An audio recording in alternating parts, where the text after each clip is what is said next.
Morning, world. Shout out to Outlaws, man. You know what I'm saying? I had to take a minute to stop and do some little, you know what I'm saying, some content about the big homies, man. Major influence in my career.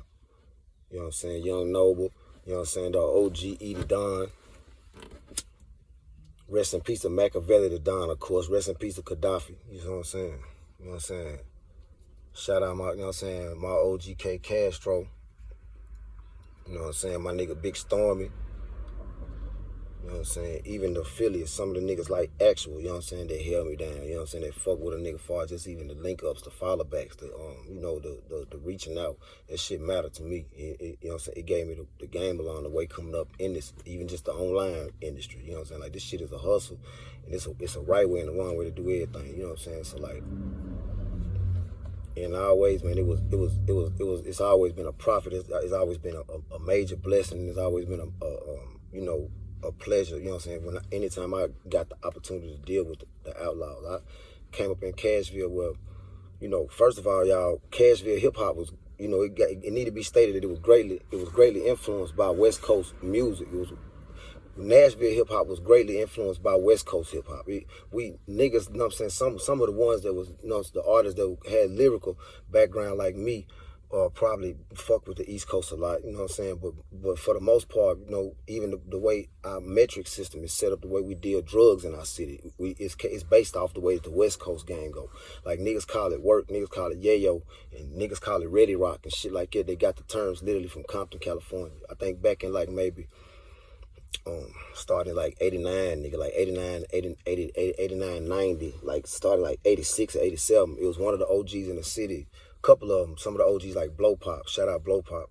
And one of the OGs, one of my homies that I used to fuck with named Rambo. It was a promoter named Rambo. And Rambo ended up working with a lot of niggas like, I think he ended up working with Jim Jones and Cameron, and he ended up working with Webby and Boosie for sure. I know for sure. I ran into him multiple times with them with Trill Entertainment. He was dealing with, he had his own situation as far as his own distribution up at Sony Red, I think. And, you know what I'm saying, Rambo got a lot of experience, but Ram is a nigga from Cali, but he got a lot of ties in Cashville. So like way back in the 90s, the nigga used to bring niggas like, shit, Bone Thugs, 2Pac. He used to literally bring like Spice One. He used to do shows and bring them niggas down to Cashville. The whole time, that was like, seasoning us, just like literally seasoning the game in Cashville. But mind you, this is Music City, so as soon as rap came out, even way back in the 70s when Pimpin' was out, we was rapping, our OGs was pushing it. But at the same time, like I say, when we got our taste of that, of how the rap game and the dope game work coming from California, a lot of the influence hit the city as far as gang culture, the way that drugs being sold, the drugs that get sold, the influx of it. And also, you know what I'm saying, the rap content, like far as what direction we was gonna take. Was we gonna be like a hip hop backpack crowd type of city, or was we on some gangster shit? And niggas start rocking Dickie suits, you know what I'm saying? Niggas start selling crack, you know what I'm saying? Niggas start having Uzis and Glocks and shit. So we chose that route in the town. And you know, it was, you know what I'm saying, like me coming up in the 90s, a teenager and shit, a young nigga, Tupac automatically was a GOAT to me. I didn't have my father. God bless my daddy. I love him to death. I didn't have my daddy. You know what I'm saying? I was born in a small city in Knoxville, Tennessee. My mama moved me to Cashville when I was like 3 or 4 years old. So I was just, you know what I'm saying? I've been a street nigga all my life. I've been living up in Cashville, a Cashville nigga, but I don't have no family. So it's always been hard my whole life. It's going to be a little harder if you live in a city, if you move to a city. But if you was raised in a city without no family, man, they'll cut you off whenever, bro. They'll let you know quick that you ain't real family. So you got to be on some extra survival type of shit. And it made me a more worldly type of person, like far as, you know, I might sound different, I might have different interests, and I just got different tribal tendencies and shit, because I ain't really from the city that I really love to death, you know what I'm saying? And the city that I was born in, I don't really even know them, so I can't really, it's difficult for me to really claim so much that I'm from the city I was really born in when I ain't been there really since I was 3 years old, you feel me? So, you know what I'm saying, Cashville where I'm from, but anyway. You know what I'm saying? Fucking around with that music shit. When I first jumped in it, it was like Tupac was like a version of a god to me, and plus a version of a father, a major father figure. And And when I was linking up with the situation of getting introduced with the Outlaws, and I remember the first time I was sitting in the studio with them niggas. That nigga Buck told me, we finna go to the studio. We had been in the studio 1,000 times. The nigga really forgot to tell me, I think halfway there or something, he was like, oh, I forgot to tell you, the Outlaws out there. I was like, which Outlaws? He's like, nigga, the Outlaws, what you mean? I was like, what the fuck's the Outlaws doing at your studio? He's like, man, I forgot to tell you, nigga, they on the label now. You know, we finna push the, you know what I'm saying, push the label with them, nigga. We finna do this and do that. And I was like, they at your house right now? He said, nigga, we finna go to the studio, finna pull up out there, nigga. They out there. I was like, man, that's so real. So now I'm thinking about Bomb first. I'm thinking about motherfucking made niggas. I'm thinking about when Pac, the Outlaws was sitting in them chairs, tied to the chairs and shit. My mind is going to that. We pull up at the studio out there in Hendersonville. We used to see Taylor Swift out there all the time when she was a teenager. I'm gonna drop a video about that on y'all. But we pulled up at the studio and shit out there at the mansion. You know what I'm saying? Linked up. Nigga fell in the studio. It was Edie and Noble in there at first, and you know, I think we did like 2 or 3 songs that day. I remember the first song we ever did was They Fucks With Me. They Fucks With Me. That motherfucker was so lit, thug. Like, it was lit. The experience was man, it was like no other, because I was in there. Imagine if Kobe was your favorite player and you got to the gym with Kobe and he started asking you to lead the practice. That's how it went with the Outlaws, to where they was like, man, so what we doing, Plug? Like, what we doing, Lil Sosa, nigga? I been hearing you on some shit, nigga. Buck been putting me on. That's how Noble was. You know, Noble, he, like, you know what I'm saying? Edie, like, he ain't the vocal one. He the Don. So he a gangster, you know what I'm saying? He more quiet as kept. OG don't really say a lot. Not in the comments or nothing. Like, fuck around, love you to death, don't even say nothing. You know what I'm saying? Like, it's just how he is. But the nigga Noble gonna tell you exactly what's on his mind right there. Like, how I am and shit. But he like, nah, nigga, I been hearing you on some shit, nigga, with Buck, nigga. Nigga, Buck, let me hear this shit, nigga. Nigga, go on, let me hear what you gonna do. Pick us out, what track we fucking with. I was like, okay, give me a second. Boom, it took me about 3 or 4 beats. I picked out that beat. I mean, let's go on this one, nigga. Let's go. And we just ran from there, man, quick, man. It was like instant chemistry. I ain't never had no problem building with them niggas. I ain't never had no problem picking their brain for knowledge. I ain't never had no problem vibing with them. Them my niggas, man. Them niggas my niggas, man. I used to have them niggas when I used to have to go. Me and my saying, it was my, like, I was young, man. I still was living in the projects with, you know what I'm saying, with you know what I'm saying, with the female I was fucking with, and you know, we didn't have shit. The Outlaws used to pull up in the hood, man. Just, they might need a couple of zips of loud or something, man. Baby, man, pull up in the bricks, nigga. I'm right here. They pull up, man. I'm gonna hop in, man. You know what I'm saying? Like, you know what I'm saying? Them was my homies, man. You know what I'm saying? Niggas on some real life thug nigga shit. Like, not trying to portray a rap image, and that's always how I always been. So I instantly felt right at home kicking it with the Outlaws, man. You know what I'm saying? We just started locking in doing records, man, and it was a great experience, because I would get to ask them about Tupac. You know what I'm saying? I would get to ask them about Tupac's mother. You know, rest in peace to Miss Afeni. I would get to ask them about, you know what I'm saying, like Gaddafi. That was always, when I was youngest, his flow was always my favorite Outlaw. So I would get to ask them about, like, Pac habits and shit. And you know, I just would have different experiences that would just always motivate me to stay in the game.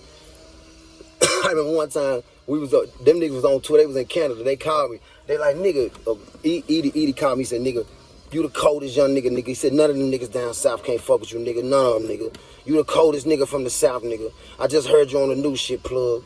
I ain't, nigga, hell no, ain't no way. I said, well, where y'all at? He said, nigga, we in Canada, nigga. I said, what Buck at? He said, man, Buck right here, nigga, everybody, we on tour. I said, man, listen, man, y'all can't even say shit like it around Buck. Don't say shit like around Buck, man, because it intimidated. And he care about shit like that, man. That's why I'm not on tour. That's why I'm still stuck in these goddamn projects instead of on tour with y'all, making me some good, clean, legal rap money, and I'm dealing with this shit. And when the Outlaws see this, they're gonna vividly remember this conversation, because I don't cap and I don't play no games neither. Them niggas remember that. I went the fuck off. I was furious, and I was in them bullshitting ass projects with lead in the paint, and I needed a couple of Adderalls, and I needed about $10, $20 more thousand. And I had a fat I'm talking about a whole load to get off, sitting in that motherfucker. And I was furious about that. I was furious that I was literally at work instead of being, pursuing my career, pursuing my dreams like them. You feel what I'm saying? So I didn't lash out at the laws about it. I lashed out towards Buck.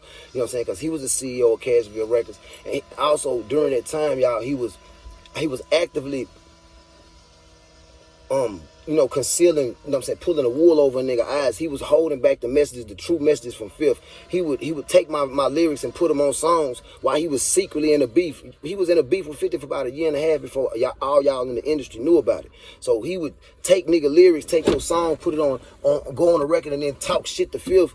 When Fifth done told him, man, bring Sosa to New York, man. Bring him back to New York. I know y'all niggas was fighting and shit. And I know y'all was going through all that, whatever y'all fell out. But I want Sosa to come on and we're going to go on and finish the situation with his deal. And I'm going to go on and pursue that, man. And he would just do anything he could, man, to sabotage it. He did that shit multiple times. And that's on my mama life. That's on my dead son's soul, man. Right now, sitting in this whip with me, man. You know what I'm saying?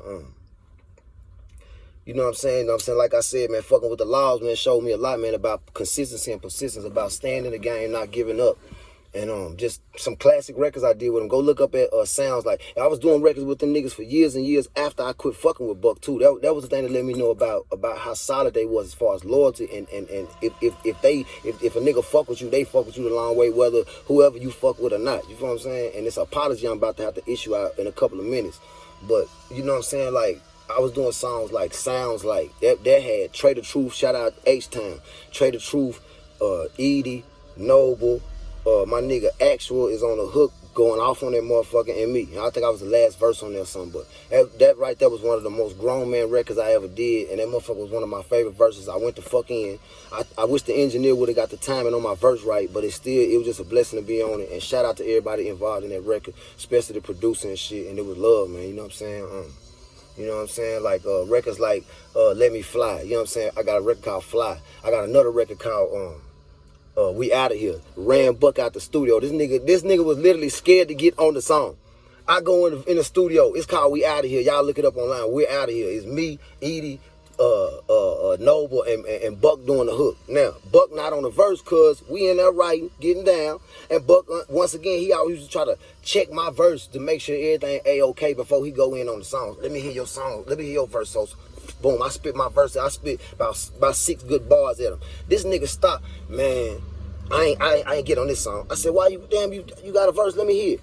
Nah, I ain't gonna get on this one, man. You done went lyrical and you done hit me with the twisted flow. You done went lyrical and hit me with hell no, it ain't no way, hell no. I'm not finna be going. Hell no, man. This nigga trying to do me, my own song, and struck out running out the studio. Edie sitting in the studio looking at me. I'm running behind, but I'm saying, bro, nah, come back down here, bro. Come on, bro, let's do the song, bro. I need you on this record, bro. And it ended up being a classic with me and Edie and Nova, 3 verses, but it was supposed to have been them 2 splitting the verse. Because, you know what I'm saying, dude just couldn't stand up, man, next to that pressure, man. He already was multi-platinum, and he was not prepared to stand up to the pressure of his own artists keep taking him down song for song. One time he told 50, we was at the 101.1 radio station in Cashville. He told 50, he said, man, 50, you know that song called Thou Shalt Not Kill on my album? You remember I was telling you in the studio that, like, this ain't really my style. I'm really doing this off my homeboy style. My homeboy was supposed to be on this song, but he locked up.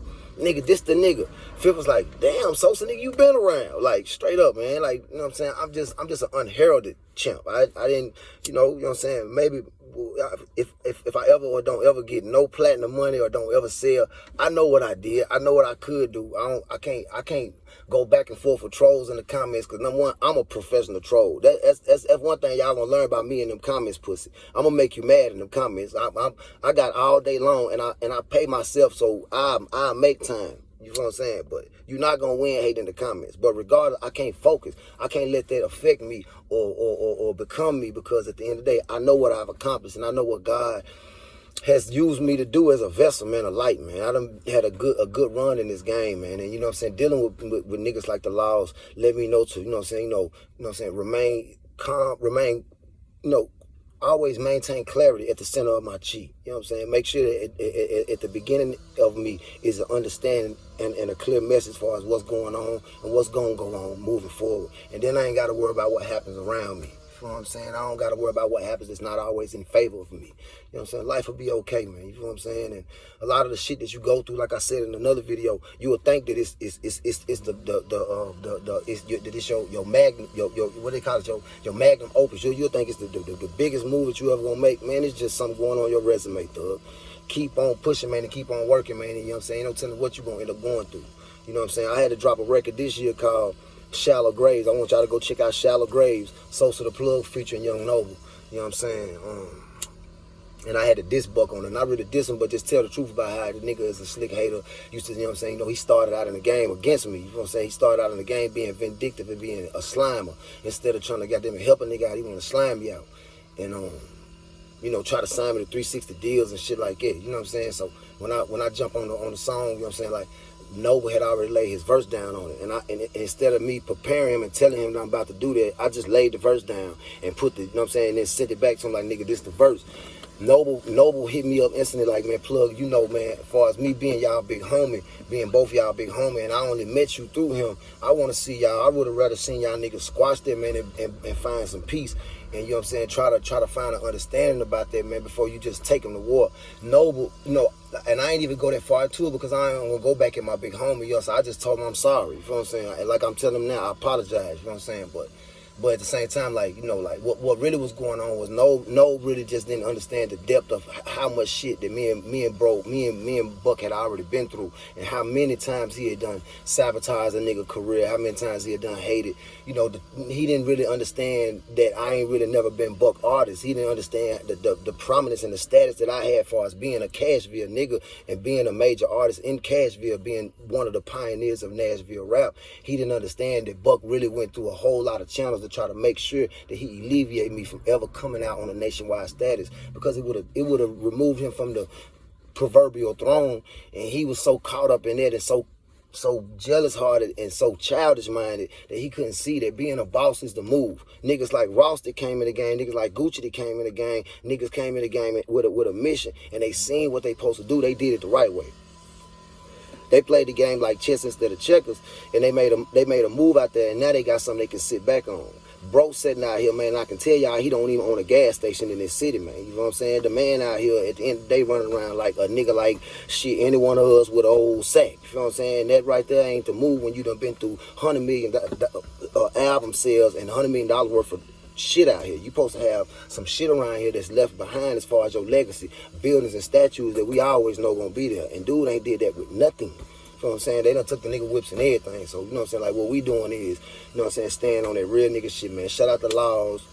You know what I'm saying? I appreciate everything, man. You know what I'm saying? Shout out my nigga Edie. All them songs I done with my nigga, you know what I'm saying? Them remixes and shit like that. That funky remix that Edie hopped on with me. I'm gonna end up dropping some kind of little, I don't know how to work this YouTube shit, but I'm gonna get that shit out, man. For everybody want to jump in the comments talking about what your classics. Nigga, I got 30 songs alone with just the Outlaws, man.